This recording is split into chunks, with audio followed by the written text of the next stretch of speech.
जनता सब जान रही है। जनता के बीच समय आ रहा है, हम जाएंगे जनता के बीच, और वो भी जाएंगे जो इस तरह का काम किए। अब जनता मालिक है, जनता जिनको चाहेगी फिर दोबारा से तिलक लगेगा। आने वाले भविष्य में जो अभी इस तरह देखने को मिल रहा है कि इसका जिस तरह मिसयूज हो रहा है, वो मिसयूज होना बंद हो जाए और सबको समान भाव से सबको लाभ मिले। हम लोग का देश आज़ाद हुआ 1947 में, और अभी भी हम लोग सहकारिता विभाग, हम कहना चाहेंगे कि 1935 का सहकारिता एक्ट अभी भी हमारे देश में लागू है। 2014 में जब मैंने चुनाव लड़ा तो मैंने अपना प्रबंध समिति का चुनाव लड़ाया था, जिसमें हमारे 3 वो कैंडिडेट जीते हुए थे। मैं चुनाव में सकार गया। नमस्कार, मैं अनुराग और आप देख रहे हैं डेली लाइव न्यूज। अभी हमारे साथ सहसराव पंचायत के वर्तमान पैक्स अध्यक्ष रणजीत सिंह जी बने।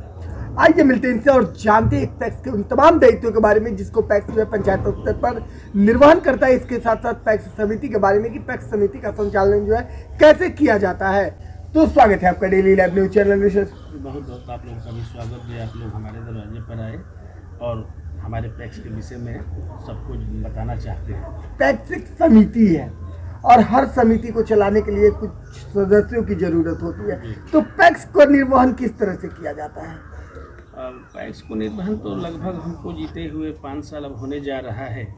कुछ इसका रूल नियम ऐसा है जो अभी तक पब्लिक और हम लोग को भी अनभिज्ञ रखा गया, और उसका खमियाजा हमारे पैक्स के किसान और हम लोग मैंने सब लोग को सामने आ रहा है।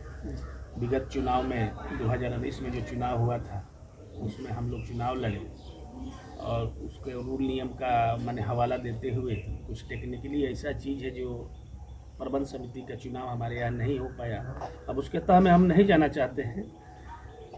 प्रबंधक और अध्यक्ष जो उस समय 2019 में थे, उन्हीं लोगों के हाथ में सब चीज़ था जो किसको चुनाव लड़ना है, किसको चुनाव नहीं लड़ना है। 2014 में जब मैंने चुनाव लड़ा तो मैंने अपना प्रबंध समिति का चुनाव लड़ाया था, जिसमें हमारे 3 वो कैंडिडेट जीते हुए थे। मैं चुनाव में सकार गया।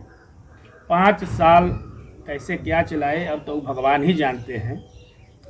चूँकि अब तो हमारे पंचायत में पैक्स के मामले में वो कहते भी हैं, अच्छा है भी इस तरह का जो उनका वो पुश्तैनी चीज़ था, किसी को न जानना न बताना, इस तरह का कोई था ही नहीं। 2019 में जब चुनाव हुआ, मैंने चुनाव जीता, तब जाकर के पैक्स के विषय में कुछ सारे लोग को जानकारी हो पाया। अब रह गई प्रबंध समिति का चुनाव नहीं हुआ। हमारे यहाँ 5 गो मेंबर 100 गो जो थे वो निर्विरोध हो गए, और जिसका सहकारिता विभाग में एक नियम ऐसा है, आप पढ़िएगा, सहकारिता एक्ट 1935A। ये सब क्या है? चुनाव, हम लोग का देश आज़ाद हुआ 1947 में, और अभी भी हम लोग सहकारिता विभाग, हम कहना चाहेंगे कि 1935 का सहकारिता एक्ट अभी भी हमारे देश में लागू है।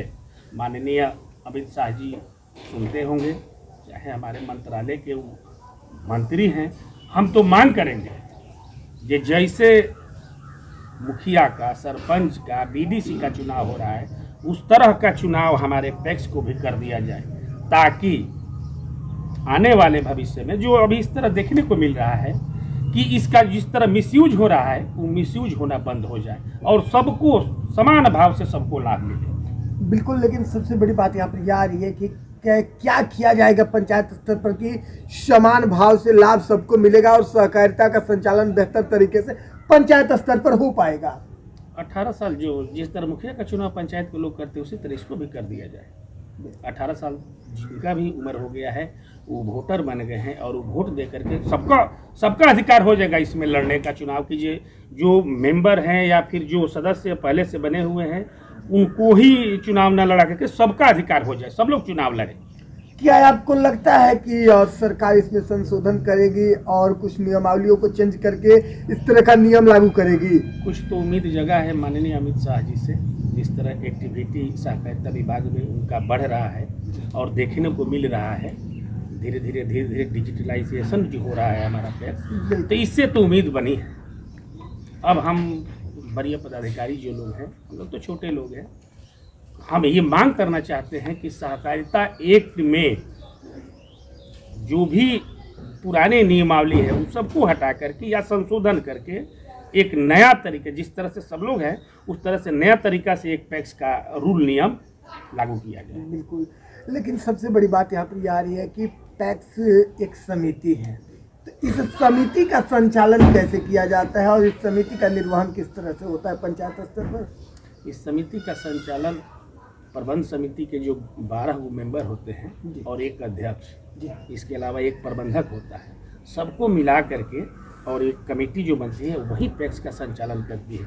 अब उस प्रबंध समिति के कमेटी द्वारा डिप्यूट किया जाता है अध्यक्ष और प्रबंधक, और यही दो आदमी मिल करके समिति का काम सुचारू रूप से देखते हैं। तो जो प्रबंध समिति के सदस्य होते हैं उनका क्या दायित्व होता है पैक्स समिति में पंचायत स्तर पर? जिस तरह अध्यक्ष का दायित्व है उस तरह उन लोगों का भी दायित्व है। प्रबंध समिति अगर अध्यक्ष के खिलाफ हो जा रही है या फिर प्रबंध समिति अगर एक्टिव है, जागरूक है, तब तो कोई मनमानी नहीं कर पाएगा। और प्रबंध समिति, मान लीजिए हम आज अध्यक्ष है, हमारे अगेंस्ट में जो लोग हैं, प्रबंध समिति अगर उनके फेवर की जीत गई है, फिर तो कांटे का तो कोई रीजन नहीं रह पाएगा।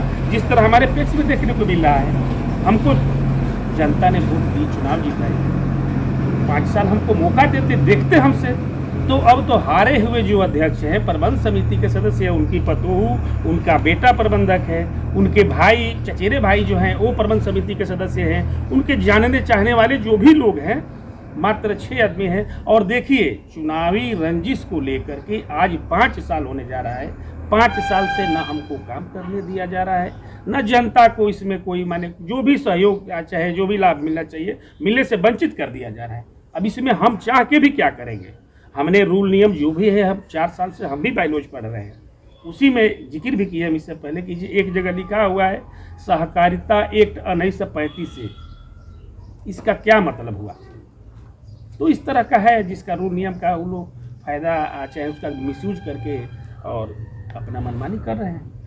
बिल्कुल, डेली लाइव न्यूज के माध्यम से आपको आपके पंचायत और पूरे प्रदेश की जनता भी देख रही है।